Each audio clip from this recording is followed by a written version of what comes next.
So today we're going to take all of those swivel knife challenges, combine them into one, and put you to the test. That's coming up. Hello everyone, my name is Daniel Reach. This is Weaver Leather Supply. Today we're going to be doing something a little bit different. We've spent a lot of time on here talking about the swivel knife, going through swivel knife challenges, how to use a modeling spoon to add depth. What we're going to do today, let's just say if this were middle school, this would be a pop quiz. So how's it going to work? So basically, I'm going to be working through the project today using all of those techniques that we've learned in the previous swivel knife challenges. I'm going to be putting those to use in this project. Now, these are all techniques that we've looked at before. It's nothing new here. So if you haven't seen a technique, or if you're wondering how I did something, go back and look for the swivel knife challenges and rewatch those, because those are going to kind of refresh your memory of what I'm doing here. But today, it's just me working through the project with some nice relaxing background music. And in the end, it's going to be up to you to recreate it with your own twist and your own style.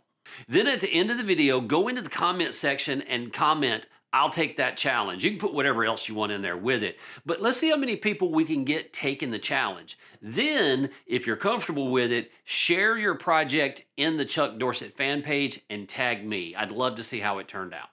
Link is in the description for the pattern. With that, we can go ahead and jump in.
That'll do it for this video. I will see you in the next one. In the meantime, go make something amazing.